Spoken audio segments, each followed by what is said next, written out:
அன்பும் இரக்கமுள்ள பிதாவே, இந்த நாளுக்காகவும் நாங்களும் நன்றி நிறைந்த இதயத்தோடு ஸ்தோத்தரிக்கிறோம்.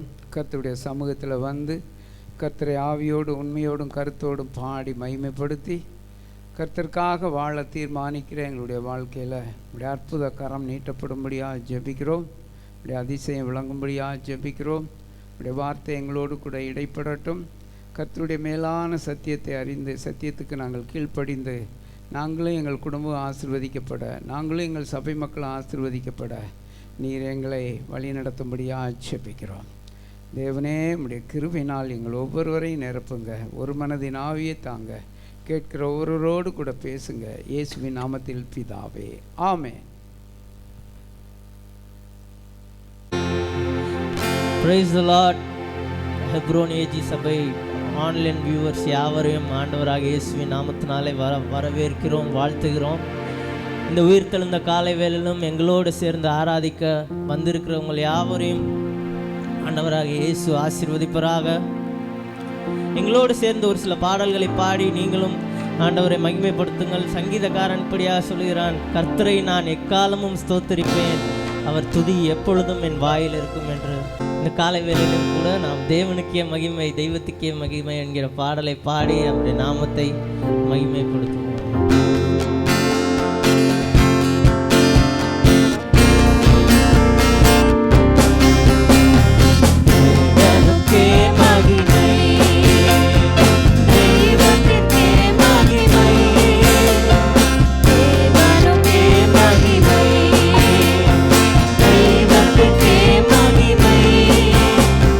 தேடி வந்து மீட்டவரே, தினமும்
சேரூபீன்களும் கேராபீன்களும் 24 மணி நேரமும் சேனைகளின் கர்த்தர் பரிசுத்தர் பரிசுத்தர் பரிசுத்தர் என்று போற்றிக் கொண்டிருக்கும் பொழுது நாமும் அவர்களோடு சேர்ந்து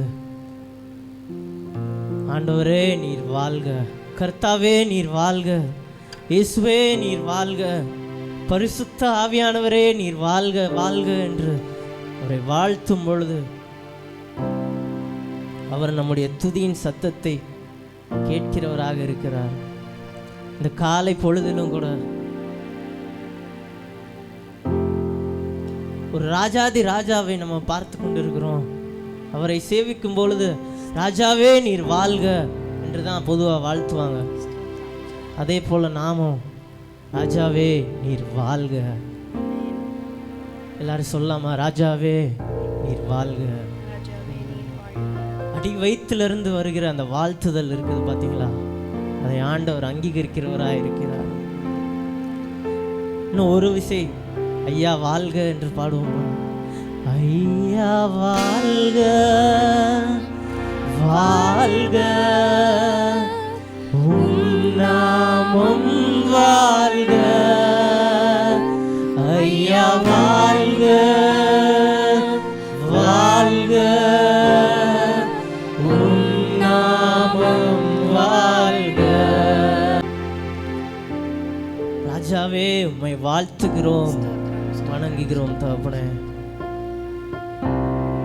எளிமையான எங்களை கண்ணோக்கி பார்த்தவரே, குறை தீர்க்கும் வல்லவரே, உமக்கு நன்றி செலுத்துகிறோம் ராஜா. இந்த வாரம் முழுவதும் தகப்பனே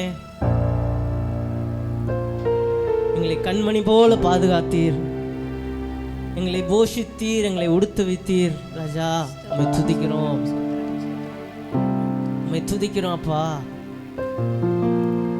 நல்ல எபினேசரா எங்களோடு இருந்து எங்களை நடத்தி வந்தீரே, உம்மை துதிக்கிறோம் அப்பா, உம்மை போற்றுகிறோம், உமக்கு ஆராதனை செலுத்துகிறோம் ஆண்டவரே, உமக்கு ஆராதனை செலுத்துகிறோம் ஆண்டவரே.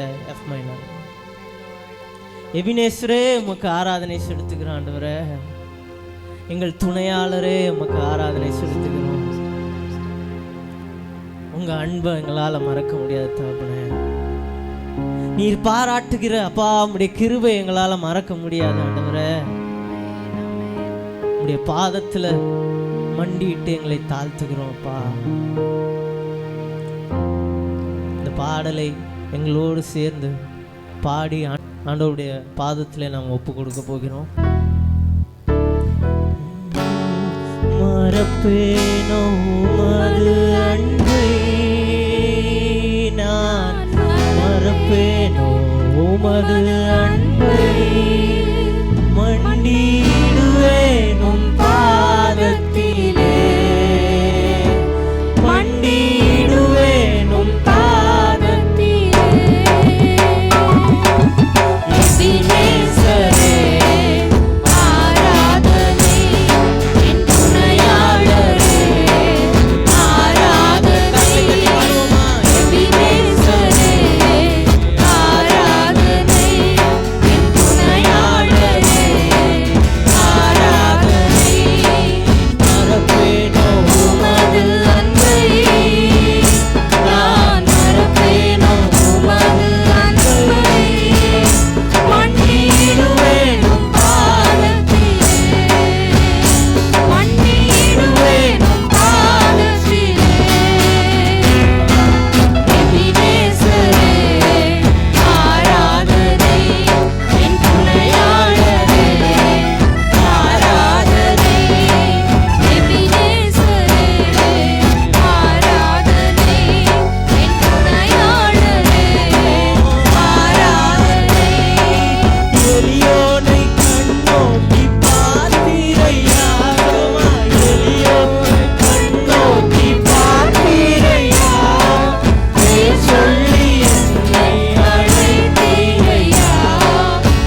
பார்த்தீங்கன்னா, இருள் என்னை சூழ்ந்திட்ட நேரத்திலே வழி ஒன்றும் அறியாமல் தவிக்கையிலே, சங்கீதக்காரன் சொல்கிறான், நான் மரண இருளின் பள்ளத்தாக்கிலே நடந்தாலும் பொல்லாப்புக்கு பயப்படேன், தேவரீர் என்னோட கூட இருக்கிறீர் என்று.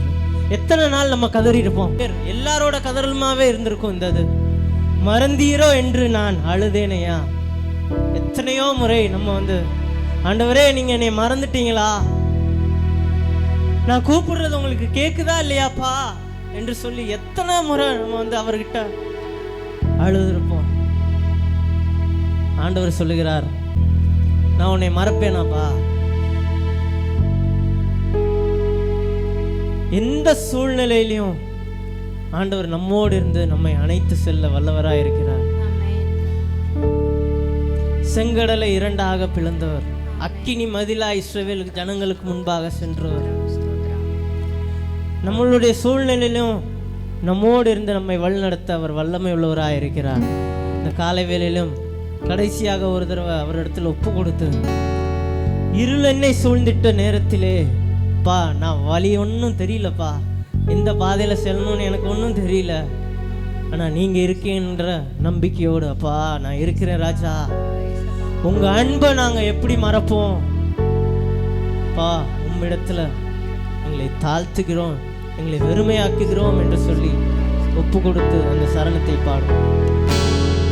இருள் என்னை சூழ்ந்திட்ட நேரத்திலே, இருள் என்னை சூழ்ந்திட்ட நேரத்திலே, வழி ஒன்றும் அறியாமல் தவிக்கையிலே, வழி ஒன்றும் அறியாமல் தவிக்கையிலே, மறந்தீரோ என்று நான் அழுவேனையா. மறந்தீரோ என்று நான் அழுவேனையா, மறப்பேனோ என்று சொல்லி அணைத்தீரையா, மறப்பேனோ என்று சொல்லி அணைத்தீரையா, மறப்பேனோ உமது அன்பை, நான் மறப்பேனோ உமது அன்பை, மன்னிடுவேன் உம் பாதத்திலே, மன்னிடுவேன் உம் பாதத்திலே. எபினேசரே ஆராதனை, என் துணையாளரே ஆராதனை, எபினேசரே ஆராதனை, என் துணையாளரே ஆராதனை, எபினேசரே ஆராதனை, என் துணையாளரே ஆராதனை, ஆராதனை, என் துணையாளரே ஆராதனை, எபினேசரே ஆராதனை, என் துணையாளரே ஆராதனை. எபினேசரே உம்மை ஆராதிக்கிறோம், எங்கள் துணையாளரே உம்மை ஆராதிக்கிறோம் ராஜா. இந்த காலை பொழுதிலும் எங்களுக்கு ஒரு ஆராதனை நேரத்தை எங்களுக்கு கொடுத்தீரே, உமக்கு நன்றி. உம்மை ஆராதிக்க, உம்மை தொழுது கொள்ள எங்களுக்கு கிருபை செய்தீரே, உமக்கு நன்றி அப்பா. உங்கள் அன்பை நாங்கள் மறக்க மாட்டோம் தகப்பனே. மண்டி இடுகிறோம் ஆண்டவரே, உங்களுடைய பொற்பாதத்திலே மண்டியிட்டு எங்களை தாழ்த்தி அர்ப்பணிக்கிறோம், எங்களை வெறுமையாக்குகிறோம். இந்த வாரம் முழுவதும் நீரே பொறுப்படுத்தி வழிநடத்தும்படியாக ஜெபிக்கிறோம். துதிகன மகிமையா உம்மிடத்தில் ஏறெடுக்கிறோம். இயேசு கிறிஸ்துவின் நாமத்தில் ஜெபிக்கிறோம் நல்ல பிதாவே. ஆண்டவருக்கு மகிமை உண்டாகட்டும். என்னுடைய வாழ்நாளிலே எனக்கு இப்பொழுது 71 வயதாகிறது. இப்படி ஒரு ஆன்லைனில் குழந்தையை பிரதிஷ்டை பண்ணது இதுதான். நான் பார்த்ததே இதுதான். அது என் கையால் நான் இந்த குழந்தையை பிரதிஷ்டை செய்வது ஆண்டவர் எனக்கு கொடுத்த பெரிய சிலாக்கியமாக கருதுகிறேன். சோதரம், இந்த நாளிலும் இந்த குழந்தை பிரதிஷ்டையை ஆன்லைனில் பார்க்கிற நீங்கள் யாவரும் அந்த பிள்ளைக்காக ஜெபிக்க, தொடர்ந்து அவர்கள் கிருபையில் நிலைத்திருக்க வேண்டிய எல்லா வகையான ஆறுதல்களையும் கர்த்தர் அவர்கள் கொடுக்க நீங்கள் ஜெபிக்கும்படி கேட்டுக்கொள்கிறேன். முதலாவது வேதத்திலிருந்து ஒரு பகுதியை நான் வாசிக்கிறேன். அன்னாள் தேவனுடைய ஆலயத்தில் போய் ஒரு காரியத்தை சொல்லி அவள் ஜெபிக்கிறாள். சேனைகளின் கர்த்தாவே, தேவரீர் உம்முடைய அடியாளின் சிறுமையை கண்ணோக்கி பார்த்து உம்முடைய அடியாளை மறவாமல் நினைந்தருளி உமது அடியாளுக்கு ஒரு ஆண் பிள்ளையை கொடுத்தால் அவன் உயிரோடு இருக்கும் சகல நாளும் நான் அவனை கர்த்தருக்கு ஒப்பு கொடுப்பேன். அவன் தலையின் மேல் சவரகன் கத்தி படுவதில்லை என்று பொருத்தனை பண்ணினாள். பொருத்தனை பண்ணினவள் என்ன செய்கிறாள்? சில நாள் சென்ற பின்பு அன்னாள் கர்ப்பவதியாகி ஒரு குமாரனை பெற்று கர்த்தரிடத்தில் அவனை கேட்டேன் என்று சொல்லி அவனுக்கு சாமுவேல் என்று சொல்லி பெயரிட்டாள். ஸ்தோத்திரம். இந்த பிள்ளைக்கு நீங்கள் என்ன பேர் வைக்கிறீங்க? ஒரு பேப்பரில் எழுதிட்டு வந்திருக்கீங்களா? என்னப்பா?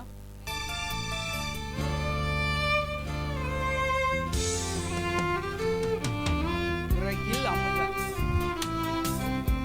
ஸ்தோத்திரம்.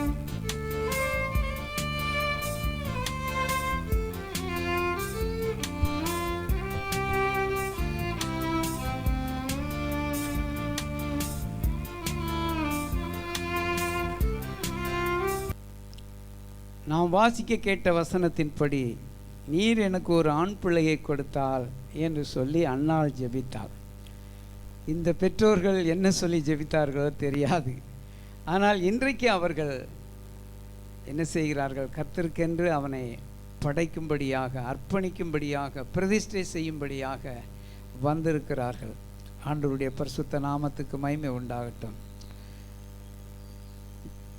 கர்த்தர் கொடுக்கிற வெகுமதி, பிள்ளைகள் கர்த்தரால் கிடைக்கும் சுதந்திரம் என்று சொல்லி நாம் வேதத்தில் வாசிக்கிறோம். ஸ்தோத்திரம். கர்த்தர் கொடுத்த ஈவு, கற்பத்தின் கனி என்று சொல்லி சொன்னாலும் அது கர்த்தர் கொடுக்கிற ஈவு. எத்தனையோ பெற்றோர்கள் பிள்ளை இல்லாமல் அவங்க படுற பாட்டை பார்த்தா நான் அதை கண்கூடாக பார்த்துருக்கிறேன். அவ்வளோ தபதாயப்படுவார்கள். ஆனால் அருமை பிள்ளைகளுக்கு ஏற்ற காலத்தில் ஒரு பாலகனை கொடுத்து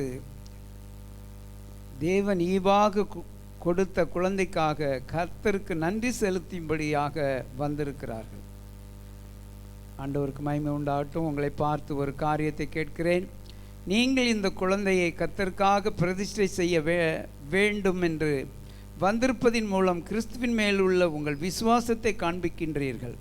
அத்துடன் இந்த குழந்தை கிறிஸ்துவை அறிந்து கிறிஸ்தவ வாழ்க்கை வாழ வேண்டும் என்கிற விருப்பத்தையும் தெரிவிக்கிறீர்கள். கர்த்தர் உங்களுக்கு தந்துள்ள எல்லா ஆசீர்வாதங்களிலும் மேலானது இந்த குழந்தை பாக்கியம். எனவே நீங்கள் இந்த குழந்தையை தந்த கர்த்தருக்கு நன்றி செலுத்துங்கள். குழந்தைகள் கர்த்தரால் வரும் சுதந்திரம். கர்த்தாவே, நீர் தந்த இந்த குழந்தையை உம்மிடத்திலேயே கொண்டு வந்திருக்கிறோம். உம்முடைய விருப்பம் இந்த குழந்தையிலும் நிறைவேறுவதாக. உம்முடைய சித்தம் செய்யும் குழந்தையாக இது வளர உதவி செய்யும் என்று நீங்கள் ஜெபிக்க வேண்டியது உங்கள் கடமை. ஆண்டவருடைய பரிசுத்த நாமத்துக்கு மகிமை உண்டாகட்டும். உங்களை பார்த்து கிருபையின் ஈவாக கர்த்தர் உங்களுக்கு கொடுத்துள்ள இந்த குழந்தையை கர்த்தருக்கு பயப்படுகிற பயத்திலும் புத்தியிலும் வளர்ப்போம் என்று சொல்லி நீங்கள் வாக்கு கொடுக்கிறீர்களா? வாக்கு. இந்த குழந்தை ஏற்ற காலத்தில் இயேசு கிறிஸ்துவை சொந்த இரட்சகராக ஏற்றுக்கொண்டு நல்ல கிறிஸ்துவை வாழ்க்கை வாழ வழிநடத்துவீர்களா? ஸ்தோத்திரம். இந்த குழந்தை உங்களை பின்பற்றக்கூடிய விதத்தில் உங்கள் வார்த்தை, நடத்தை, செயல் எல்லாவற்றிலும் நீங்கள் முன்மாதிரியான வாழ்க்கை வாழ்வோம் என்று சொல்லி வாக்கு கொடுக்கிறீர்களா? Praise the Lord. பாப்பா இப்படி வயனை வாங்கு.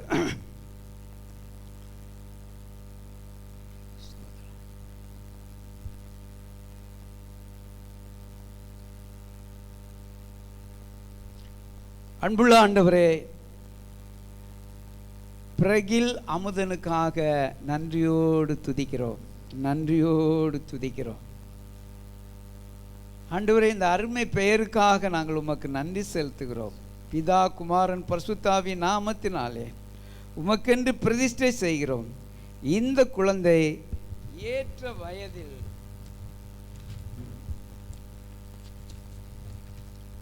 இயேசு கிறிஸ்துவை சொந்த இரட்சகராக ஏற்றுக்கொண்டு உமக்கு பிரியமான பரிசுத்த வாழ்க்கை வாழ அர்ப்பணிக்கிறோம். இந்த குழந்தைக்கு நல்ல சுகத்தையும் பலனையும் நீடித்த ஆயுளையும் தாரும். வியாதிகளுக்கும் பாவத்திற்கும் பாவ சோதனைகளுக்கும் விலக்கி பாதுகாத்தருளும். இந்த குழந்தை உமக்கும் பெற்றோருக்கும் சபைக்கும் பயனுள்ள வாழ்க்கை வாழ பிரதிஷ்டை செய்கிறோம். இயேசு கிறிஸ்துவின் நாமத்தினாலே ஜெபிக்கிறோம் நல்ல பிதாவே, ஆமென்.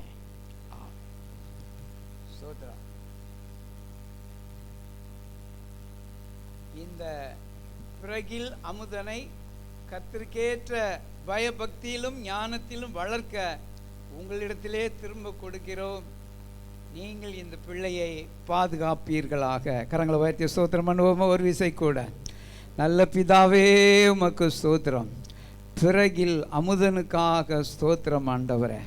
அமுதம் அமுதம் ஆண்டவரே, நீர் அமுதமாக இந்த உலகத்தில் வந்தீர் ஆண்டவரே. ஓ ஹல்லேலூயா.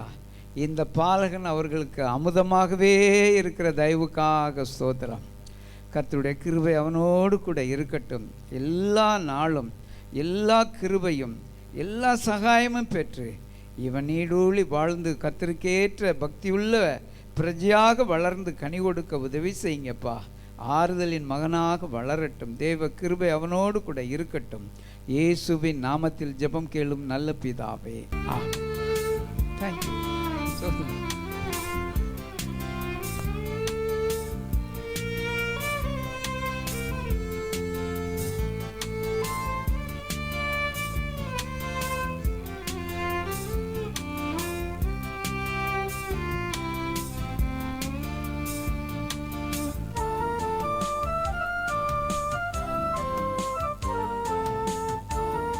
ஆண்டவருக்கு மகிமை உண்டாகட்டும். இந்த நாளிலும் கூட தேவன் நம்மோடு கூட பேசுவாராக. ஸ்தோத்திரம். நீதிமொழிகள் 18ஆம் அதிகாரம் 16வது வசனம். நீதிமொழிகள் 18ஆம் அதிகாரம் 16வது வசனம். ஒருவன் கொடுக்கும் வெகுமதி அவனுக்கு வழி உண்டாக்கி பெரியோர்களுக்கு முன்பாக அவனை கொண்டு போய் விடும். ஒருவன் கொடுக்கும் வெகுமதி அவனுக்கு வழி உண்டாக்கி பெரியோர்களுக்கு முன்பாக அவனை கொண்டு போய் விடும். ஸ்தோத்திரம். வெகுமதிகள் என்கிறதான தலைப்பின் கீழே நாம் இந்த கால வேளையிலே தியானிக்க போகிறோம். ஆண்டவருடைய வார்த்தை, ஆண்டவருடைய வசனத்தை, ஆண்டவருடைய சத்தியத்தை கேட்க வந்திருக்கிற நாம் அனைவருமே பாக்கியவான்கள். அவர் தாகம் தீர்க்கும் ஜீவ நதி. பாடுகிறோம், தாகம் தீர்க்கும் ஜீவ நதி தரணியில் உண்டோ என தேடினேன் என்று சொல்லி ஒரு பக்தன் பாடுகிறான். அவருக்கு ஒரு அளவில்லாத ஆசை. ஏசாயா 44:3 தாகமுள்ளவன் மேல் தண்ணீரையும் வறண்ட நிலத்தின் மேல் என் ஆவியையும் ஊற்றுவேன் என்று சொல்லி யாரெல்லாம் தாகமாய் இருக்கிறார்களோ அவர்கள் மேல் தன்னுடைய ஆவியை ஊற்றி தன்னுடைய ஜீவ தண்ணீராகிய வசனத்தினால் அவர்களுடைய ஆத்ம தாகத்தை அவர் தீர்க்க வல்லவர். அவருக்கு அதிலே ஒரு அளவில்லாத ஆசை. நாம் ஆராதிக்கிற தேவன் சத்தியத்தின்படி வாழும்படியாக நம் ஒவ்வொருவரையும் எதிர்பார்க்கிறார். அதனால்தான் அவர் சொல்லுகிறார், ஏசாயா 55ஆம் அதிகாரம் 1-2 வசனங்களை வாசிக்கும் போது, ஓ தாகமாய் இருக்கிறவர்களே, ஓ தாகமாய் இருக்கிறவர்களே, நீங்கள் எல்லாரும் தண்ணீர்கள் அண்டைக்கு வாருங்கள். எல்லாரும் தண்ணீர்கள் அண்டைக்கு வாருங்கள். பணமில்லாதவர்களே, நீங்கள் வந்து வாங்கி சாப்பிடுங்கள். நீங்கள் வந்து வாங்கி சாப்பிடுங்கள். நீங்கள் வந்து பணமுமின்றி விலையுமின்றி விலையுமின்றி திராட்சரசமும் பாலும் கொள்ளுங்கள். திராட்சரசமும் பாலும் கொள்ளுங்கள் என்று. பணமுமின்றி விலையுமின்றி திராட்சரசமும் பாலும் கொள்ளும்படியாக.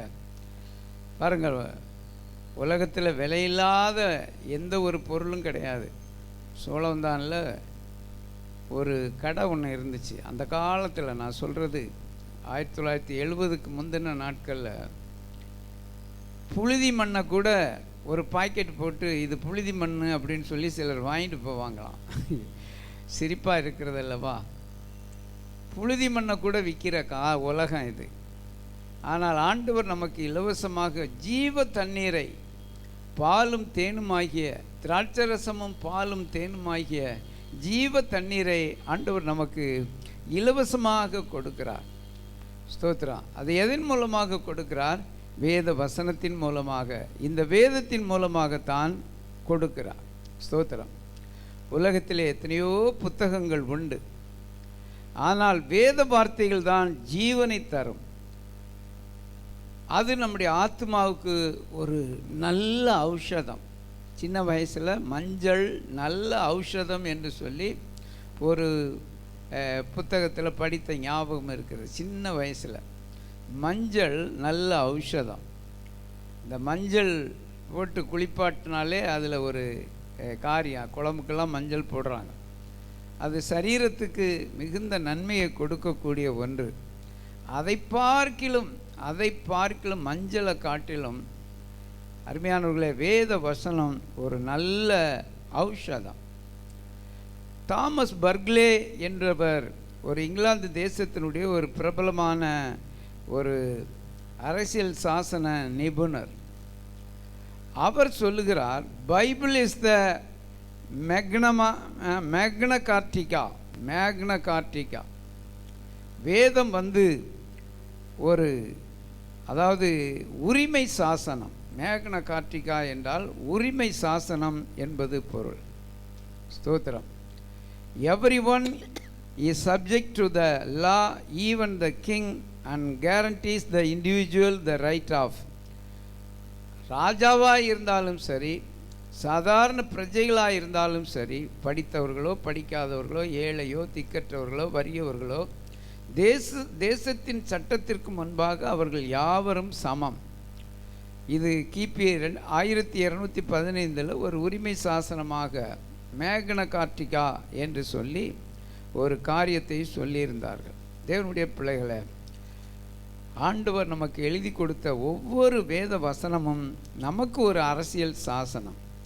நம்முடைய கண்ணீரின் நடுவில், துன்பத்தின் நடுவில், இழப்புகளின் மத்தியில், வேதனையின் நடுவில், நிந்தைகள், அவமானம், படுகொலி, சந்தோஷம், ஆறுதலற்ற நிலைமை, லாபமில்லாத நிலைமை, எல்லா சூழ்நிலைகளிலும் வேதத்தில் நமக்கு நல்ல உரிமையான சாசனம் இருக்கிறது. அதை உரிமையோடு கிளைம் பண்ணி பெற்றுக்கொள்வதற்கு வழிவகுக்கிறது. ஸ்தோத்திரம். ஆகவே நல்ல வேதத்தை வாசிக்கணும், தியானிக்கணும்.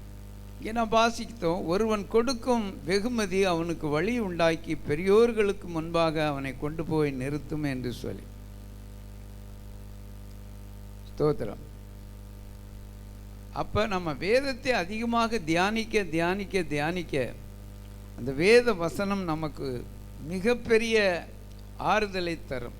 உலகத்தில் மனிதர்கள் நமக்கு, ஐயோ அவன் அப்படி தீமை செய்துட்டான், இவன் இப்படி தீமை செய்துட்டா, என் வாழ்க்கையில் மண்ணள்ளி போட்டான், ஏமாற்றி போட்டான், நஷ்டப்படுத்திட்டான், அல்லது என்னை பற்றி பொய்யான பிராதுகளை கொடுத்து, பொய்யான குற்றச்சாட்டுகளை கொடுத்து என்னுடைய வேலையை காலி பண்ணிட்டான், எனக்கு நன்மையே இல்லாமல் போயிடுச்சு என்று சொல்லி நாம் வேதனைப்பட தேவையில்லை. நமக்கு ஒரு அரசியல் சாசனம் இந்த வேதம்தான்.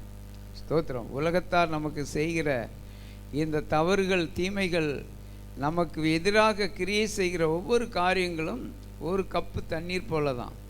ஆனால் தேவனுடைய அளவிட முடியாத இரக்கமோ பெரிய சமுத்திரத்தை போல உள்ளது. ஆகவே சிறிய காரியத்தை மறந்து தேவனிடத்தில் நாம் என்ன செய்யணும்? ஆழ்ந்து படித்து ஜெபித்து தேவனுடைய வாக்குத்தத்தங்களை பற்றி கொண்டு நாம் நன்மையை பெற்றுக்கொள்ள முடியும். தேவன் செய்த நன்மைகளை எண்ணி எண்ணி துதிக்கும் பொழுது நமக்கு மிகுந்த சந்தோஷத்தை உண்டாக்கும். கிராமத்தில் காடாக கிடந்த நிலத்தை கற்களை பொறுக்கி வேண்டாத முள் மரங்களையெல்லாம் வெட்டி எடுத்து அதை பெரிய பெரிய பெரிய பெரிய வயலை போல மாற்றி மேடு பள்ளங்களையெல்லாம் திருத்தி உழுது சுத்தப்படுத்தி எருவிட்டு ஆயத்தப்படுத்தப்பட்ட நிலத்தில் விதைக்கப்பட்ட வசனமோ 30, 60, 100 பலன் தரும். மனுஷனுடைய இருதயமும் ஒரு நல்ல நிலம்தான். நம்முடைய இருதயத்தில் இருக்கிற வேண்டாத முள்ளுகளை எல்லாம், வேண்டாத கற்களை எல்லாம், வேண்டாத மரங்களை எல்லாம் வெட்டி எடுத்து அகற்றி சுத்தப்படுத்தி நல்ல விதைகளாகிய தேவ வசனமாகிய அந்த வார்த்தைகளை விதைக்கும்போது நாமும் 30, 60, 100 பலன் கொடுப்போம். ஸ்தோத்திரம். ஆண்டவருடைய பரிசுத்த நாமத்துக்கு மகிமை உண்டாகட்டும். ஸ்தோத்திரம். ஒரு காலத்தில் எப்படியோ ஜீவித்தோம், ஆனால் இன்றைக்கு கர்த்தரை ஏற்றுக்கொண்டபடியினாலே நாம் பாக்கியம் பெற்றவர்களாக இருக்கிறோம். ஒரு காரியத்தை நாம் திரும்ப திரும்ப மனதிலே கொள்ள வேண்டும். ஒவ்வொரு நாளும் அதிகாலையில் இயேசு என்னோடு இல்லாத நாள் துன்ப நாள், இயேசு என்னோடு இல்லாத நாள் துன்ப நாள். அதே போல் வசனம் என் இதயத்தில் ஒவ்வொரு நாளும் விதைக்கப்படாத நாள், அவைகள் எல்லாம் துன்பத்தின் நாள்கள். வசனம் விதைக்கப்படாத நாள் ஒரு துன்பத்தின் நாள். ஆகவே அதிகாலையில் எழும்பி நம்முடைய வேதத்தை நாமே கையில் எடுத்து வேத வசனத்தை வாசிப்போமேயானால் அது நம்முடைய இதயத்தில் விதைக்கப்படும். நாம் மற்றவர்களுக்கு கனி கொடுக்கிறவர்களாக, மற்றவர்களை ஆற்றுகிறவர்களாக, தேற்றுகிறவர்களாக, மற்றவர்களுக்கு நன்மை உண்டாக்குகிறவர்களாக மற்றவர்கள் நம்மை பார்க்கும்போது, ஓ இவன் தேவனுடைய பிள்ளை, இவர் தேவனுடைய மனுஷன் என்று, இவள் தேவனுடைய மனுஷி என்று சொல்லக்கூடிய அளவிற்கு நாம் மற்றவர்களுக்கு மத்தியில் ஒரு நல்ல உயர்ந்த அனுதாபத்தை நாம் பெற்றுக்கொள்ள முடியும். ஆண்டவருடைய பரிசுத்த நாமத்துக்கு மகிமை உண்டாகட்டும்.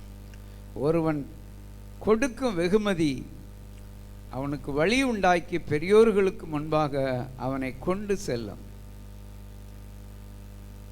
கொடுக்கிற வெகுமதி பெரியோர்களுக்கு இனசை முன்பாக நம்மை கொண்டு செல்லுமா? ஸ்தோத்திரம். பல வெகுமதிகளை குறித்து வேதத்திலே சொல்லப்பட்டிருக்கிறது. ஒரு சில வெகுமதிகளை மாத்திரம் நாம் தியானித்து ஜெபிக்க போகிறோம். முதலாவதாக ஆதியாகமம் 33ஆம் அதிகாரம் 21வது வசனம். ஆதியாகமம் 33:21. 32:21. அந்தப்படியே வெகுமதி அவனுக்கு முன் போயிற்று. அந்தப்படி வெகுமதி அவனுக்கு யாக்கோபுக்கு முன் போயிற்று. அவனோ ராத்திரி பாளையத்திலே தங்கி ராத்திரியில் எழுந்திருந்து தன் 2 மனைவிகளையும் தன் 2 பணிவிடைக்காரிகளையும். பாருங்கள், வெகுமதி அவனுக்கு முன்பாக போயிற்று. ஸ்தோத்திரம். யாருக்கு போயிற்று வெகுமதி? ஏசாவுக்கு போயிற்று. அவன் எப்படிப்பட்டவன்? அவன் ஒரு நாளிலே இவ்விதமாக சொன்னான். என்ன சொன்னான்? அதே ஆதியாகமம் 27ஆம் அதிகாரம் 41வது வசனத்தை வாசிப்போம். ஆதியாகமம் 27:41. யாக்கோபை தன் தகப்பன் ஆசீர்வதித்ததின் நிமித்தம், யாக்கோபை தன் தகப்பன் ஆசீர்வதித்ததின் நிமித்தம் ஏசா யாக்கோபை பகைத்து என் தகப்பனுக்காக துக்கிக்கும் நாட்கள் சீக்கிரமாய் வரும், என் தகப்பனுக்காக துக்கிக்கும் நாட்கள் வரும், அப்பொழுது என் சகோதரனாகிய யாக்கோபை கொன்று போடுவேன் என்று பாருங்கள், ஏசா தன் இருதயத்திலே சொல்லிக் கொண்டான். தன் இருதயத்திலே ஒரு காரியத்தை சொல்லிக் கொள்கிறான். என் தகப்பன் சாகிற நாள் வரும், துக்கிக்கிற நாள் வரும். அந்த நாளிலே அவனை பழி வாங்காமல் விடமாட்டேன். என்னை ஏமாற்றிட்டு, இத்தனை தடவை ஏமாற்றிட்டு, எங்கள் அப்பாவையும் ஏமாற்றிட்டு போனவனை சும்மா விட மாட்டேன், அவனை பழி வாங்காமல் விடமாட்டேன் அப்படின்னு சொல்லி இதயமெல்லாம் ஒரே கசப்பும் கோபமும் மூர்க்கமும் ஆங்காரமும் கொலை பாதகமான காரியங்களும் அவனுடைய உள்ளத்தில் வந்தபோது அவன் இப்படி சொல்லுகிறான். அப்படிப்பட்டதான மூர்க்க குணம் கொண்டதான அந்த ஏசாவுக்கு யாக்கோபு என்ன செய்கிறான்? பல வெகுமதிகளை அனுப்புகிறான். என்னென்ன வெகுமதி? ஆதியாகமம் 32ஆம் அதிகாரம் 13 முதல் சில வசனங்களை வாசிப்போம். அன்று ராத்திரி அவன் அங்கே தங்கி தன் கைக்கு உதவினவைகளிலே தன் சகோதரனாகிய ஏசாவுக்கு வெகுமானமாக 200 வெள்ளாடுகளையும் 20 வெள்ளாட்டு கடாக்களையும் 200 செம்மறியாடுகளையும் 20 ஆட்டுக்கடாக்களையும் பால் கொடுக்கிற 30 ஒட்டகங்களையும் அவைகளின் குட்டிகளையும் 40 கடாரிகளையும் 10 காளைகளையும் 20 கோழிகை கழுதைகளையும் 10 கழுதை குட்டிகளையும் பிரித்தெடுத்து வேலைக்காரர் கையில் ஒவ்வொரு மந்தையை தனித்தனியாக ஒப்புவித்து, நீங்கள் மந்தைக்கு முன்னும் பின்னுமாக இடம் விட்டு எனக்கு முன்னாக ஓட்டி கொண்டு போங்கள் என்று. யாருக்கு ஓட்டி கொண்டு போக சொல்லுகிறான்? தன் சகோதரனாகிய ஏசாவுக்கு ஓட்டி கொண்டு போகும்படியாக சொல்லுகிறான். 200 வெள்ளாட்டு கடா 20, 200 செம்மறியாட்டு கடா 20, 30 பால் கொடுக்கிற ஒட்டகம் அதனுடைய குட்டிகள், 40 கடாரி, 10 காளைகள், 20 கேளிகை கழுதைகள், 10 கழுதை குட்டிகள், கோழிகை கழுதைகள், இவைகள் எல்லாவற்றையும் ஏசாவுக்கு யார் அனுப்பினது? யாக்கோபு அனுப்புகிறான். ஆண்டவருடைய பரிசுத்த நாமத்துக்கு மகிமை உண்டாகட்டும். அங்கே ஒரு பகையாகிய நடுச்சுவர் அவர்களை பிரித்து விட்டது. ஆசீர்வாதம் ஒரு பையனுக்கு போயிடுச்சுன்னு உடனே அடுத்தவன் பழிவாங்க துடித்து கொண்டு இருக்கிறான். என் தகப்பன் இறந்தா துக்கிக்கும் நாட்கள் வரும், அன்றைக்கு நீ வருவையில் உன்னை நான் சும்மா விடுவேனா என்று சொல்லி இன்றைக்கும் பாருங்கள், பழிவாங்குவதற்கு இருதயம் துடித்து கொண்டே இருக்கிறது. எனக்கும் ஒரு நேரம் வரும், எனக்கும் ஒரு காலம் வரும். சொல்லுவாங்க, யானைக்கு ஒரு காலம் வந்தால் பூனைக்கு ஒரு காலம் வரும் அப்படின்னு சொல்லி.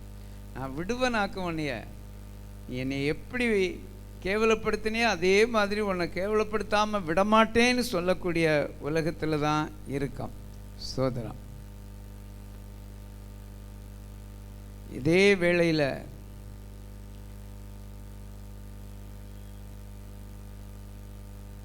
ஏசாவுக்கும் மிகுதியான ஒரு ஆசீர்வாதம் இருக்கிறது.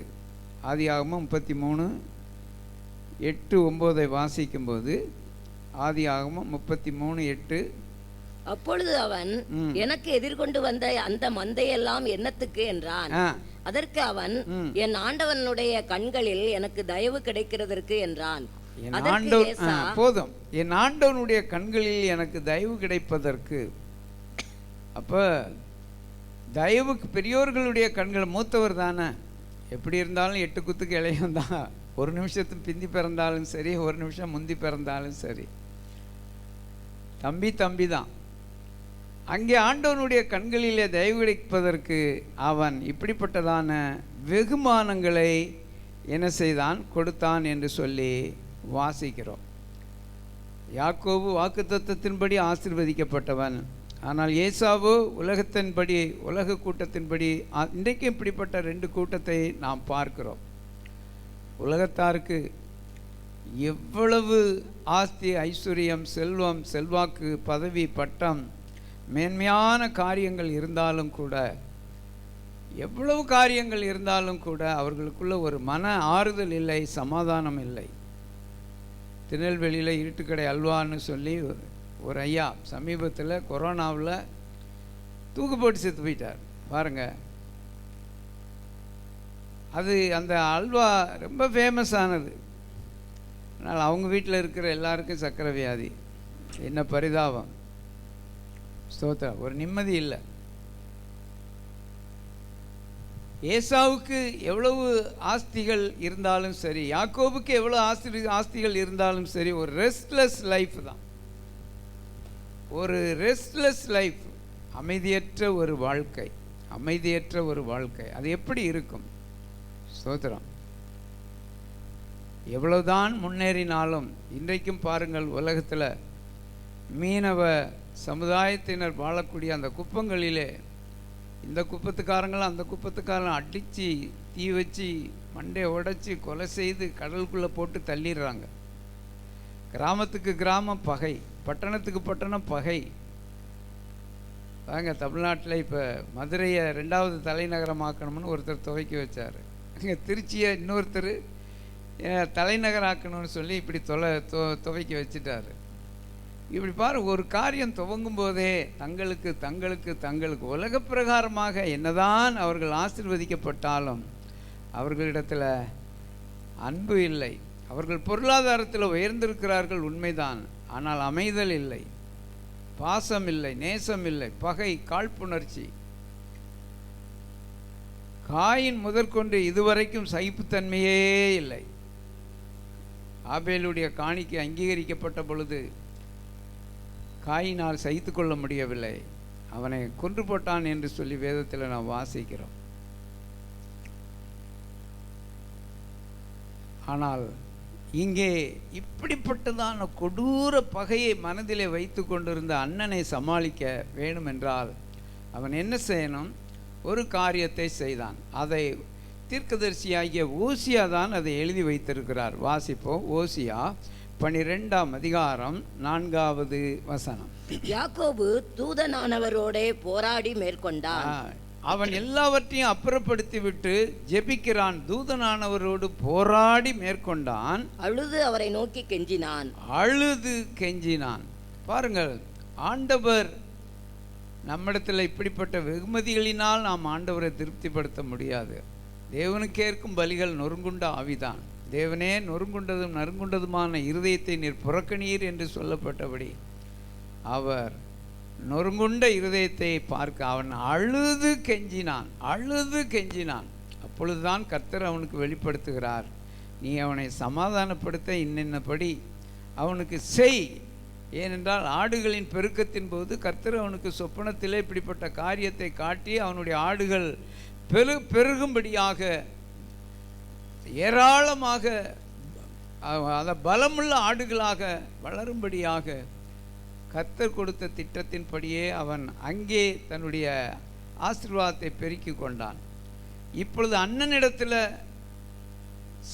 ஒப்புரவாக வேண்டும், ஒப்புரவாகணும். அப்படி ஒப்புரவாவதற்கு இதுதான் ஒரு முக்கியமான ஒரு காரியம். தேவனுடைய பிள்ளைகளை, அவன் அழுது தேவனை நோக்கி கெஞ்சினான் என்று சொல்லி நாம் வாசிக்கிறோம். நமக்கும் ஒரு அமைதியான ஒரு வாழ்க்கை வேண்டுமா? சில காரியங்களை குறித்து பயந்து கொண்டு இருக்கிறோம் அல்லவா? என்னுடைய எதிர்காலம் என்ன ஆகும், என் பிள்ளைகளுடைய எதிர்காலம் என்ன ஆகும், நான் என்னுடைய முடிவு எப்படியாக அமையும் என்று சொல்லி கெஞ்சி பல சமயங்களிலே நாம் கவலைப்படுகிறவர்களாக இருக்கிறோம். தேவனிடத்தில் அழுது கெஞ்சும்போது ஸ்தோத்திரம். மற்றவர்கள் ஜெபிப்பார்கள், உண்மைதான். மற்றவர்களிடத்தில் சொல்லி ஜெபிப்பது ஒரு பகுதி தான். ஆனால் எப்படி யாக்கோபு அழுது கெஞ்சி ஜெபித்து அந்த காரியத்தை மேற்கொள்வதற்கு தேவனிடத்தில் திட்டத்தை கேட்ட பொழுது இன்னென்ன கொடுத்து அனுப்புன்னு சொல்லி அவர் சொன்ன திட்டம்தான் அது அவனுக்கு ஒரு பெரிய ஜெயமாக முடிந்தது. ஆண்டவருடைய பரிசுத்த நாமத்துக்கு மகிமை உண்டாகட்டும். பிதாவாகிய தேவனும் கூட தன்னுடைய ஒரே பேரான குமாரனாகிய இயேசு கிறிஸ்துவை வெகுமதியாக உலகத்திற்கு அனுப்பினார். ஜீசஸ் இஸ் எ கிஃப்ட் என்று சொல்லுவார்கள். எப்படி பகையில்லாமல் வாழ்வது என்று சொல்லி நமக்கு வாழ்ந்து காட்டினார். எப்படி முடிவு பரியந்த அன்பு வைப்பது என்று சொல்லி அவர் நமக்கு முன்மாதிரியாக அன்பை ஊட்டி வளர்த்தார். பகைவனையும் என் சிநேகிதனே முத்தத்தினாலா என்னை காட்டி கொடுத்தாய் என்று சொல்லி சிநேகிதனே என்று சொல்லக்கூடிய அளவிற்கு அவர் பகையாகிய சுவரை தகர்த்தார். நம்மை மீட்கும்படியாக, தேவ சித்தத்திற்கு மாறாக வாழ்ந்த நம்மை மீட்கும்படியாக தன்னையே ஒப்பு கொடுத்தார். ஆண்டவருடைய பரிசுத்த நாமத்துக்கு மகிமை உண்டாகட்டும். இந்த உலகத்தில் நம்மை பகைக்கிறவர்கள் ஏராளமான பேர், நம்மை எதிர்ப்பவர்கள் ஏராளமான பேர். ஸ்தோத்திரம். அதிலும் அவர்கள் யார் என்று பார்த்தால் 109 சங்கீதம் 4வது வசனத்தை வாசிக்கும்போது, என் சிநேகத்துக்கு பதிலாக என்னை விரோதிக்கிறார்கள், நானோ ஜெபம் பண்ணி கொண்டிருக்கிறேன். உலகம் அப்படித்தான். நாம சிநேகத்தை வெளிப்படுத்தினாலும் அவர்கள் விரோதிப்பார்கள். மனசுக்குள்ள கருவிக்கொண்டே இருப்பார்கள், எப்படி பழி வாங்கலாம் அப்படின்னு சொல்லி. ஸ்தோத்திரம்.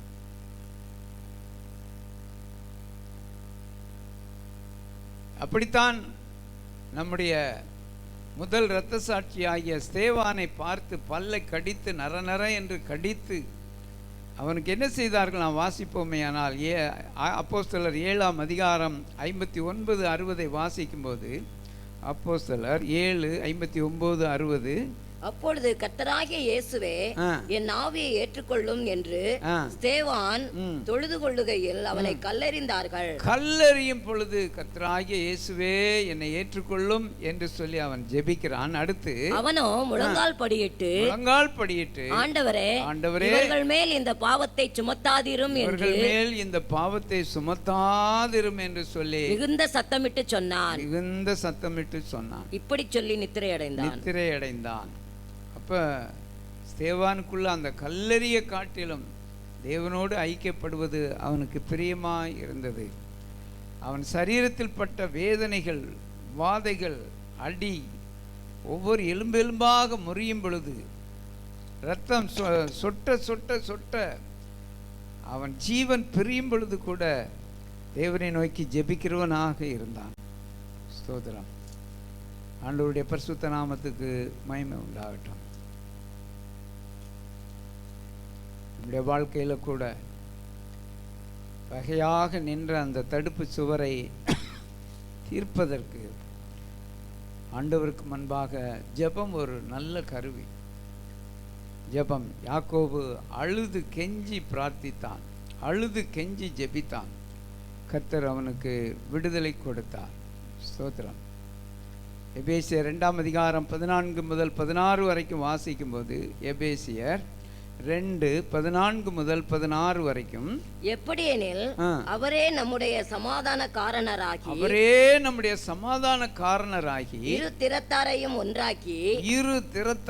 ஒன்றாக்கி வகையாக நின்ற பிரிவினையாகிய நடுச்சுவரை தகர்த்து சட்டதிட்டங்களாகிய நியாயப்பிரமாணத்தை தம்முடைய மாம்சத்தினாலே ஒழித்து இரு திறத்தாரையும் தமக்குள்ளாக ஒரே புதிய மனுஷனாக சிருஷ்டித்து இப்படி சமாதானம் பண்ணி பகையை சிலுவையினாலே கொன்று அதனாலே இருதிறத்தாரையும் ஒரே சரீரமாக தேவனுக்கு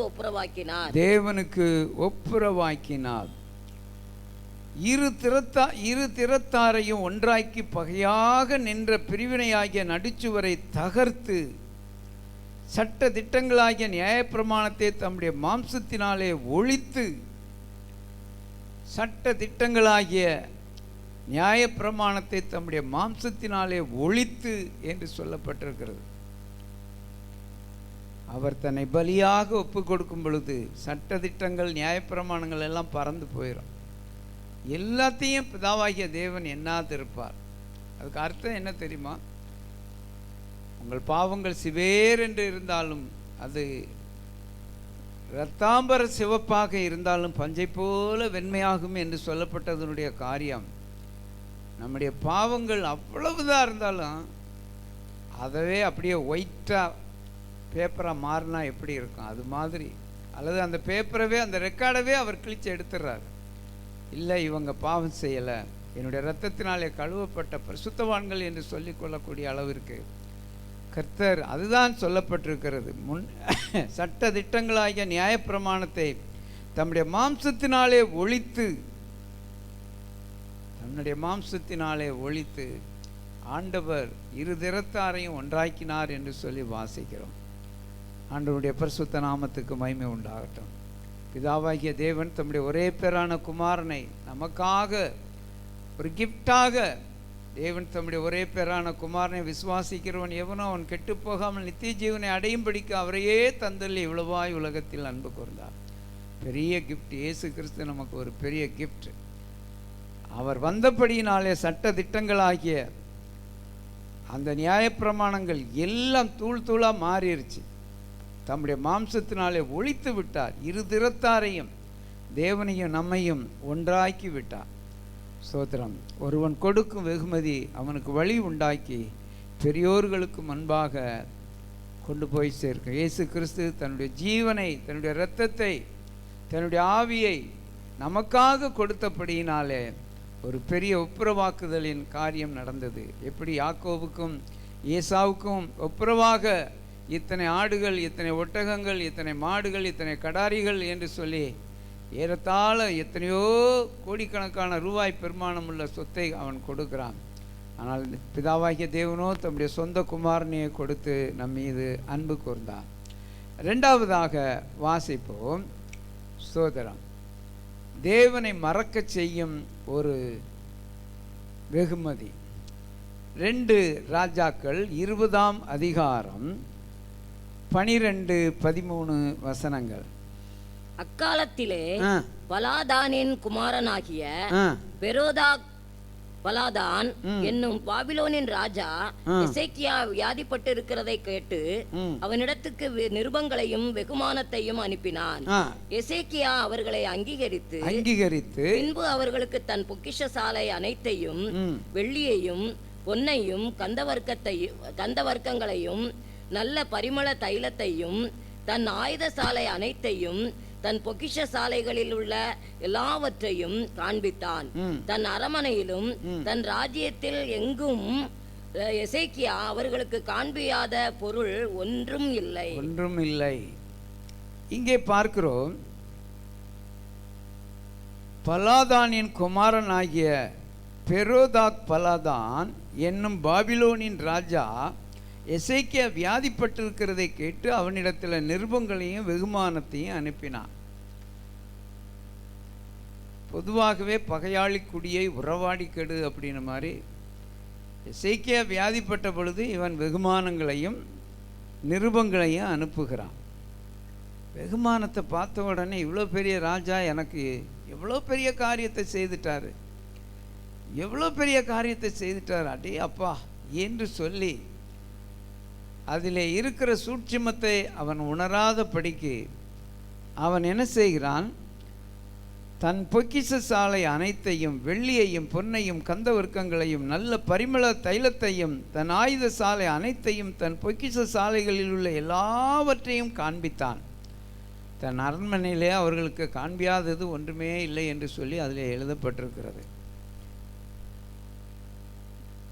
தேவன்தான் தன்னை விடுவிப்பவர். திடீர்னு ஒரு உறவு வருது அப்படின்னுட்டு தேவனை மறந்துட்டு அவனோ உறவாடி கெடுக்கும்படியாகத்தான் வருகிறான். மனதிற்குள்ள உள்ளொன்று வைத்து புறமொன்று பேசுவார், உறவு கலவாமை வேண்டும் என்று சொல்லி சொல்லப்பட்டிருக்கிறது. உலகத்தார் சொல்றாங்க, மனதுக்குள்ள ஒன்று வெளியில் ஒன்று பேசுகிறவங்களுடைய உறவே வச்சுக்கிற கூடாது. ஆனால் மனதுக்குள்ளே இருப்பதை அறியாத அப்பாவி எசேக்கியா ராஜா என்ன செய்தான், எல்லாவற்றையும் விரித்து காண்பித்து விட்டான். சோதரம்.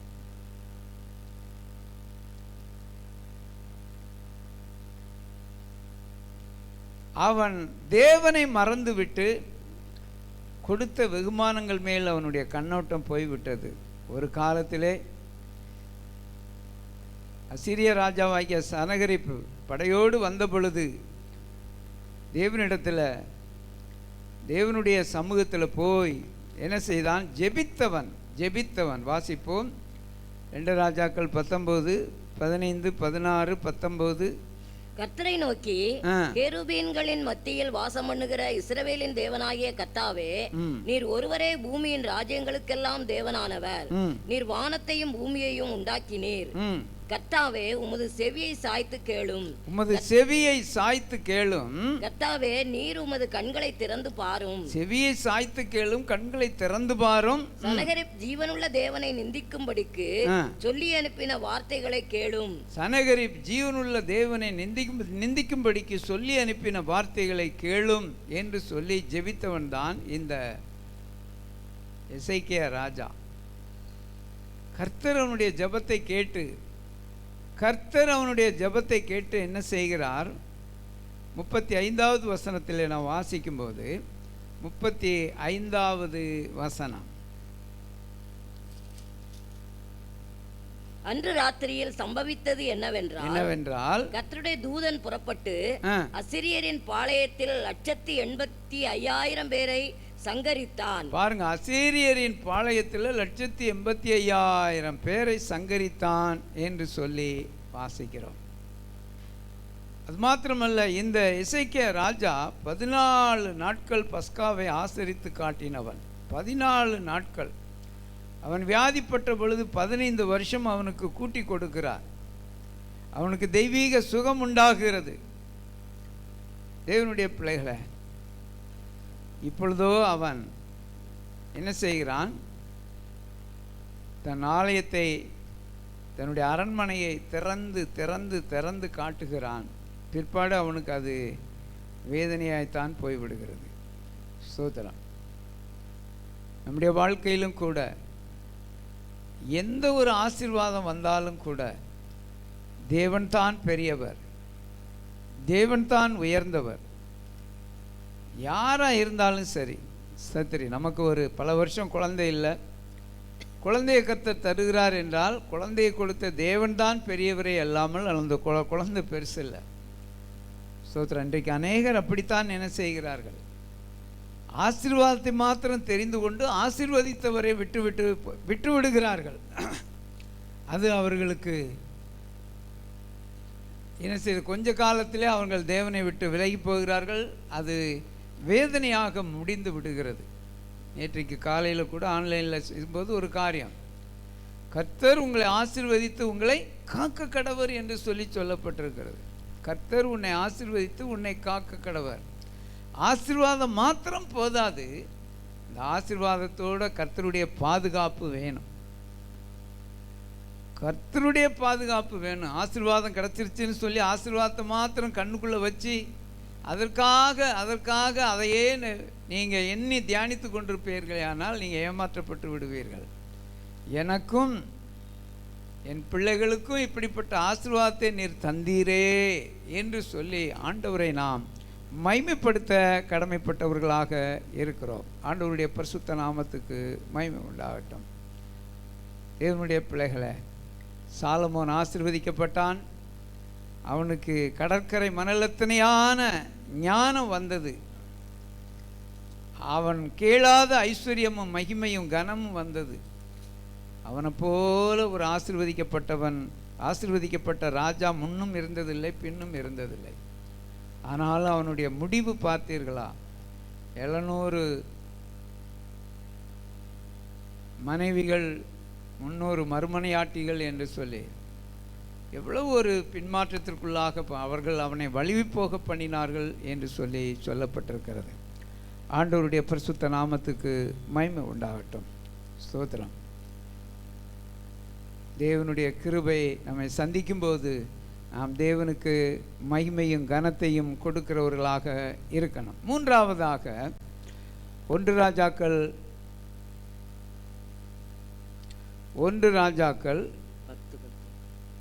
10ஆம் அதிகாரம் 10வது வசனம். ஷேபா நாட்டு இளவரசி ராஜாவுக்கு 120 தாலந்து பொன்னையும் 120 தாலந்து பொன்னையும் மிகுதியான கந்தவர்க்கங்களையும் கொடுத்தாள். சேபாவின் ராஜஸ்திரீ ராஜாவாகிய சாலமோனுக்கு கொடுத்த அவ்வளவு கந்தவர்க்கங்கள் பிற்பாடு ஒரு காலம் வரவில்லை. வெகுமானங்களாக கொடுக்கிறான். சேபாவின் ராஜஸ்திரி யாருக்கு? சாலமோனுக்கு. ஸ்தோத்திரம். சாலமோன் ஞானத்தில் பெரியவர் தான், இல்லை என்று சொல்லவில்லை. ஆனால் அதே வேளையில் அதை குறித்து 72ஆம் சங்கீதம் 10வது வசனத்திலே சொல்லப்பட்டிருக்கிறது. 72 ராஜாக்களும் தீவுகளின் ராஜாக்களும் காணிக்கைகளை கொண்டு வருவார்கள். ஷேபாவிலும் சேபாவில் உள்ள ராஜாக்கள் வெகுமானங்களை கொண்டு வருவார்கள். வெகுமானங்களை கொண்டு, இங்கே கொடுக்கப்பட்ட வெகுமானம் அவனுடைய ஞானத்திற்காக கொடுக்கப்பட்ட ஒரு வெகுமானம். உலகில் அனைத்து ராஜாக்களும் சாலமோனுக்கு காணிக்கையாக கொடுத்தார்கள். காரணம், ஞானம் அவனுக்கு அவ்வளவு மிகுதியாக இருந்ததே என்று சொல்லி அளப்பரிய அந்த ஞானத்திற்கு எதையாவது கொடுத்து அவனை தன்னை கட்டணுமே என்று சொல்லி கொடுக்கிறார்கள். வேதம் சொல்லுகிறது. மத்தேயு 12:42 நாம் வாசிக்கும்போது, மத்தேயு 12:42, தென்தேசத்து ராஜஸ்திரீ பூமியின் எல்லைகளில் இருந்து சாலமோனுடைய ஞானத்தை கேட்க வந்தாள். இதோ சாலமோனிலும் பெரியவர் இங்கே இருக்கிறார். ஸ்தோத்திரம். சாலமோனிலும் பெரியவர். அவருடைய ஞானம் அனந்த ஞானம். ஸ்தோத்திரம். இயேசு ஞானத்தை தருகிறவர். எந்த மனிதனும் தேவனிடத்தில் வரும்போது அந்த ஞானத்தை கர்த்தர் தருகிறார். உலகம் தரக்கூடாத ஞானம். ஸ்தோத்திரம். உலகம் தரக்கூடாத ஞானத்தை கர்த்தர் ஒருவரே தருகிறார். ஸ்தோத்திரம். இன்றைய நாட்களில் பார்க்கிறோம், கர்த்தருடைய ஞானத்தினால தான் 5 GB 7 GB 10 GB 20 GB 30 GB என்று சொல்லி மெமரி கார்டு இருந்தது. இன்றைக்கு 1000 GB வரைக்கும், 1000க்கு மேலே கூட இருக்கும் போல இருக்கு. அப்படிப்பட்டதான நினைவாற்றல்களை கொண்டதான அந்த காரியங்களை கண்டுபிடிக்கும் அந்த மெமரி கார்டுகளை கண்டுபிடிப்பதற்கு ஆண்டவர் ஞானத்தை தருகிறார். வேதம் சொல்லுகிறது. ஸ்தோத்திரம். 1 கொரிந்தியர் 1ஆம் அதிகாரம் 31வது வசனம். அவரே தேவனால் நமக்கு ஞானமும் நீதியும் பரிசுத்தமும் மீட்புமானார். அவரே இயேசு கிறிஸ்துவே தேவனால் நமக்கு ஞானமும் நீதியும் பரிசுத்தமும் மீட்புமாய் வந்தவர். இது 4 காரியங்கள் இருக்கிறது. ஆண்டவருடைய பரிசுத்த நாமத்துக்கு மகிமை உண்டாகட்டும். இயேசுவுக்கு ஒப்பானவர்கள் ஒருவருமே கிடையாது. கிறிஸ்து இயேசுவில் உள்ள சிந்தையே நமக்கும் இருக்கும் பொழுது ஸ்தோத்திரம், ஆண்டவர் நமக்கு ஞானத்தை தருகிறார். ஸ்தோத்திரம். 1 கொரிந்தியர் 1:24 வாசிக்கும் போது 1 கொரிந்தியர் 1:24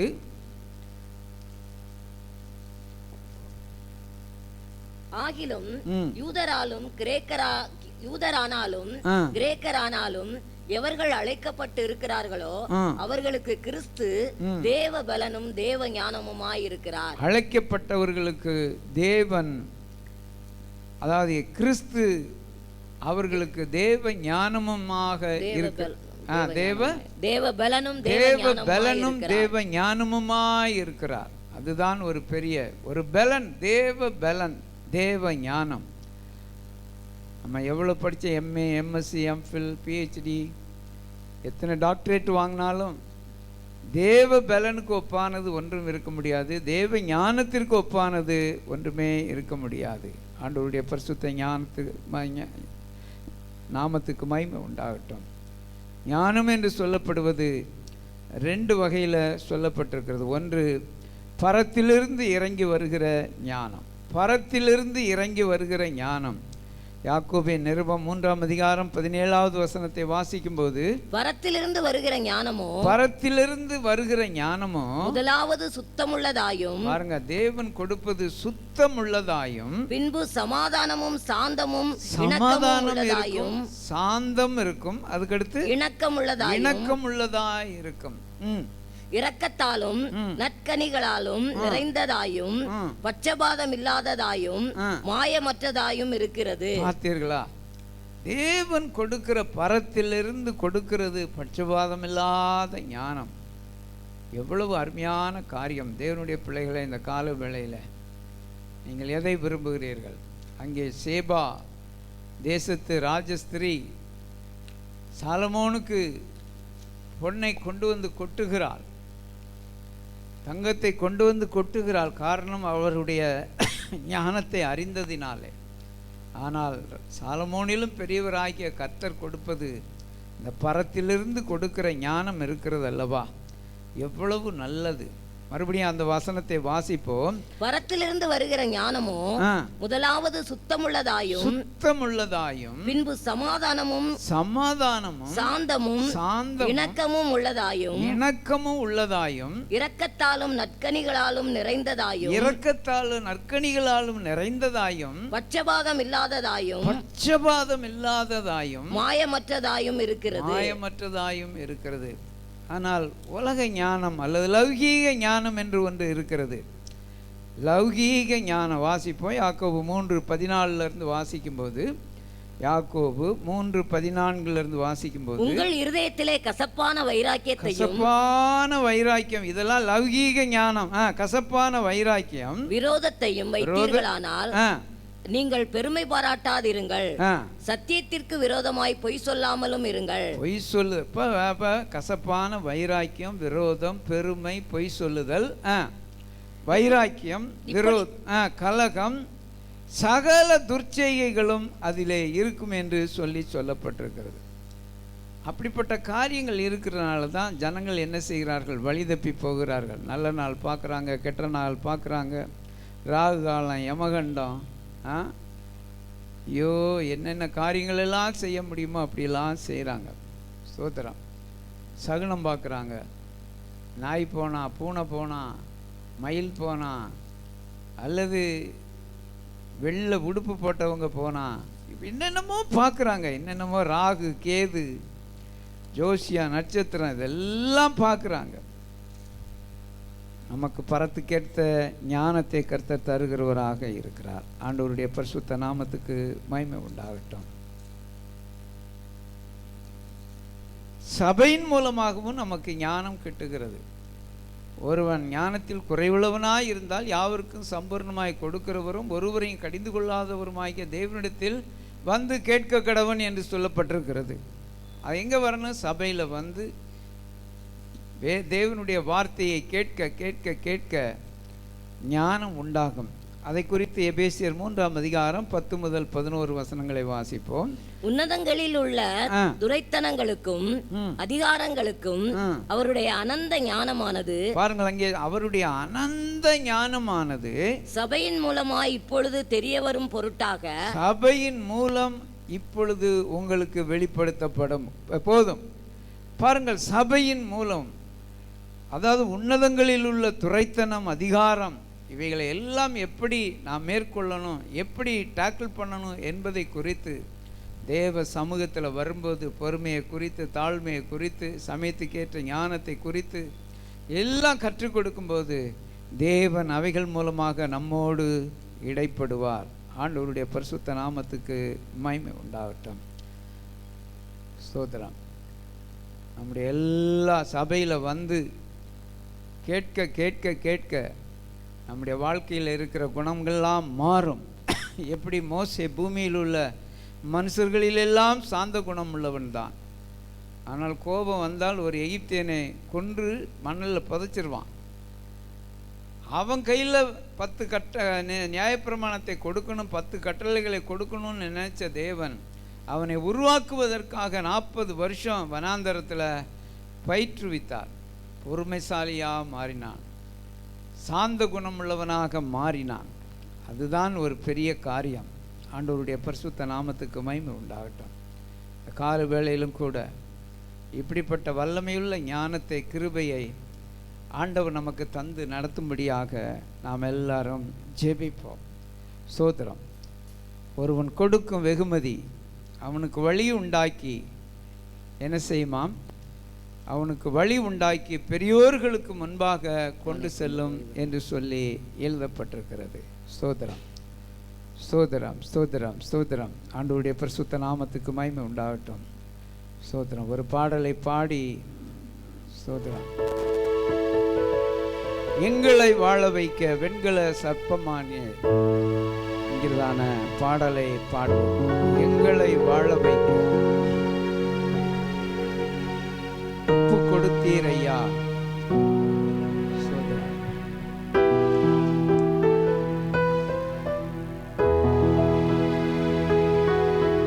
ஒப்பு கொடுத்தீர் ஐயா உண்மையே எனக்காக, உலகின் இரட்சகரே உன்னத பலியாக.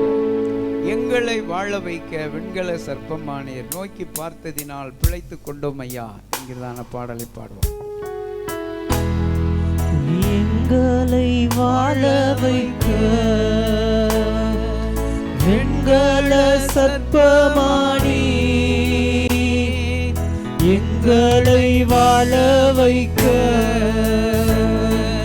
வெண்கல சர்ப்பமானி, நோக்கி பார்ப்பதினால் பிழைத்து கொண்டோமையா, நோக்கி பார்ப்பதினால் பிழைத்து கொண்டோமையா. கொடுத்தேனையா உந்தனே எனக்காக, ஜகனே உன்னத பலியாக. கரங்களை உயர்த்தி நம்மை வாழ வைக்க வெண்கல சர்ப்பமாக ஒரு பெரிய வெகுமதியாக இந்த பூமியிலே வந்தார். அவர்கள் அவரை நோக்கி பார்த்து பிரகாசம் அடைந்தார்கள். இஸ்ரவேல் ஜனங்கள் பாம்பினால் கடிக்கப்பட்ட போது வெண்கல சர்ப்பத்தை நோக்கி பார்த்த பொழுது பிழைத்தார்கள் என்று சொல்லி நாம் வேதத்தில் வாசிக்கிறோம். காலை வேளையிலும் ஆண்டவர் தன்னையே வெகுமதியாக நமக்கு கொடுத்தார் அல்லவா? காலை வேளையிலே அவருடைய ஞானம் நமக்குள் வரட்டும், அவருடைய கிருபை நமக்குள்ள வரட்டும், அவருடைய ஆசீர்வாதங்கள் நமக்குள்ள வரட்டும். ஆண்டவர் நம்ம ஒவ்வொருவரையும் ஆசீர்வதிக்க நாம் ஜெபிப்போம். பாசமா ஜெபம் பண்ணுவோம். பரிசுத்தரே, மை துதிக்கிறோம் ஐயா, மை துதிக்கிறோம், மை துதிக்கிறோம், மை துதிக்கிறோம். எங்கள் தேவனே, நீர் எங்களோடு பேசுகிறவர், இடைப்படுகிறவர். அப்பா, உங்களுடைய வார்த்தைகளுக்காக உமக்கு நன்றி செலுத்துகிறோம் ஆண்டவரே. அப்பா, நீர் எங்களுக்காக இந்த பூலோகத்தில் வெகுமதியாக ஆண்டவரை அனுப்பப்பட்டீர் ஆண்டவரை, ஜீவனை கொடுத்தீர் ஐயா, பரிசுத்த ரத்தத்தை சிந்தினீர் ஆண்டவரை. கிறிஸ்துவே ஞானமும் மீட்புமானார் என்று சொல்லப்பட்டிருக்க ஐயா. ஆண்டவரே, நீரே எங்கள் பலனும் எங்கள் ஞானமுமாய் இருக்கிறீர் ஆண்டவரை. அதற்காக உமக்கு நன்றி செலுத்துகிறோம் ஆண்டவரை. இந்த நாளிலே ஆண்டவரே, வெகுமதி என்ற தலைப்புல நாங்கள் பல காரியங்களை கேட்டோம் ஆண்டவரே. நாங்களும் கூட எங்கள் தேவனுக்கென்று எங்களையே வெகுமதியாய் அர்ப்பணித்து விட கர்த்தர் எங்களுக்கு கிருபையாய் ஜெபிக்கிறோம். இந்த உலகத்துல நீர் எங்களுக்கு கொடுக்கிற வெகுமதிகளை கண்டு உம்மை விட்டு தூரம் போகிறவர்களாய் நாங்கள் இல்லாதபடி ஆண்டவரே, தொடர்ந்து உம்மை பின்பற்றவும், தொடர்ந்து உம்மை பற்றிக் கொள்ளவும், நீரே ரட்சகர், நீரே மீட்பர், நீரே எல்லா பகுதியிலும் எங்களுக்கு உதவி செய்கிறவர் என்று சொல்லி அன்றைக்கு யாக்கோபு உம்மை நோக்கி கெஞ்சி ஜெபித்தது போல நாங்களும் இந்த பூலோகத்துல உம்மை நோக்கி கெஞ்சி ஜெபிக்கிறவர்களாய் காணப்படவும் எங்கள் தேவன் எங்களுக்கு உதவி செய்யும்படியாய் ஜெபிக்கிற ஆண்டவரே. யாக்கோபுக்குள் இருந்த அந்த ஜெப ஆவி எங்களுக்குள்ளேயும் ஊற்றப்படட்டும் ஆண்டவரே. ராம் முழுவதும் அவன் போராடி ஜெபித்தார் ஆண்டவரே. ஆண்டவரே, ஏசா கண்கள்ல தயவு கிடைக்கத்தக்கதாக எங்கள் தேவன் அற்புதத்தை செய்தீர் ஐயா. ஏசாவின் கண்கள்ல தயவு கிடைக்கும்படியாக வெகுமதியை அனுப்பினது மாத்திரமல்ல, எங்கள் தேவனாகியவை பற்றி கொண்டு ஜெபித்தது போல நாங்களும் கூட அந்த பூலோகத்துல எத்தனையோ வெகுமதிகளை இந்த பூலோகத்தில் நாங்கள் பெற்றுக்கொண்டவர்களாய் இருந்தாலும் எங்கள் தேவனை நோக்கி எப்பொழுதும் ஜெபிக்கிறவர்களாய், எங்கள் வேதத்தை அதிகமாய் வாசிக்கிறவர்களாய், நீர் கொடுத்த வெகுமதியாகிய வேதாகமத்தின் மேல் பிரியம் வைக்கிறவர்களாய், இரவும் பகலும் அதிலே தியானமாய் இருக்கிறவர்களாய் நாங்கள் காணப்பட கர்த்தர் எங்களுக்கு கிருபை தரும்படியாய் ஜெபிக்கிறோம். முற்றிலும் கரங்களை அர்ப்பணித்து ஜெபிக்கிற ஆண்டவரே, எங்கள் தேவன் செய்த நன்மைகளை எண்ணிமை துதிக்கிறோம் ஆண்டவரே. நீர் எங்களுக்கு ஞானத்தை தருகிறவர் ஐயா. அந்த ஞானம் பரத்திலிருந்து வருகிற ஞானமாய் இருக்கிறபடி நாள் ஸ்தோத்தரிக்கிறோம் ஆண்டவரே. அந்த ஞானத்தினால் எங்கள் தேவன் எங்களை இன்னுமாய் நிரப்பும்படியாய் ஜெபிக்கிற ஆண்டவரே. அது சமாதானத்துக்குரிய ஞானமாய், பரிசுத்தமுள்ள ஞானமாய், சாந்தமும் இணக்கமும் உள்ள ஞானமாய், இரக்கத்தாலும் ஆண்டவரே நற்கனிகளாலும் நிறைந்த ஞானமாய், ஆண்டவரே பட்சபாதம் இல்லாத ஆண்டவரே மாயமற்ற ஞானமாய் காணப்படத்தக்கதாக கர்த்தர் எங்களுக்கு உதவி செய்யும்படியாய் ஜெபிக்கிறோம். இப்படிப்பட்ட ஞானத்தினால் நாங்கள் நிரப்பப்பட்டவர்களாக எங்கள் தேவனுக்கு முன்பாக உத்தமமாய் நடந்து எப்படியாகிலும் ஆண்டவரே மகிமையிலே சேர்க்கப்பட கர்த்தர் எங்களை ஒவ்வொருவரையும் தகுதிப்படுத்துங்கப்பா. இன்னும் ரத்தம் எங்களை கழுவட்டும், எங்களை சுத்திகரிக்கட்டும். இந்த பூலோகத்துக்குரிய ஞானங்களை எங்களை விட்டு அப்புறப்படுத்துங்க ஆண்டவரே. அது பேய்த்தனத்துக்கு அடுத்த காரியங்களா இருக்கிறபடினால தேவையில்லாத வீணான ஆண்டவரே சச்சரவுகளை கொண்டு வருகிறதான லௌகீக ஞானம் எங்களை விட்டு அகன்று போகட்டும் ஆண்டவரே. எங்கள் தேவனே ஸ்தோத்திரிக்கிறோம். பரத்துக்குரிய ஞானத்தினால் எங்களை நிரப்புங்க. உமக்கு பிரியமாய் நடக்கக்கூடிய கிருபையை தாங்க. எங்களை முற்றிலுமாய் வெகுமதியாய் எங்கள் தேவனுக்கென்று அர்ப்பணித்து இன்னும் வருகிற காலங்களிலே கர்த்தருக்காக வாழ்ந்து விட கர்த்தர் எங்களுக்குள்ளே ஆவிக்குரிய வைராக்கியத்தை தாங்க. உம்மை உறுதியாய் பற்றிக்கொள்ள உதவி செய்யுங்க. உண்மையாய் மேல் அன்பு கூற எங்களுக்கு கிருபை தாங்க. உம்முடைய நாமத்தை மகிமைப்படுத்த உதவி செய்வீராக. இயேசு மூலம் ஜெபிக்கிறோம் பிதாவே, ஆமென். என் ஆத்மாவே கர்த்தரை ஸ்தோத்திரி, என் முழு உள்ளமே பரிசுத்த நாமத்தை ஸ்தோத்திரி. என் ஆத்மாவே கர்த்தரை ஸ்தோத்திரி, கர்த்தர் செய்த சகல உபகாரங்களையும் மறவாதே. ஆமென். நம்முடைய கர்த்தராகிய இயேசு கிறிஸ்துவின் கிருபையும் பிதாவாகிய தேவனுடைய அன்பும் பரிசுத்த ஆவியானவருடைய அந்யோன்ய ஐக்கியமும் சிநேகமும் சமாதான வழி நடத்தலும் இனிமேலும் சதா காலமும் கர்த்தருடைய வருகை பரியந்தம் மனோரோடு கூட இருப்பதாக. ஆமென். அல்லேலூயா.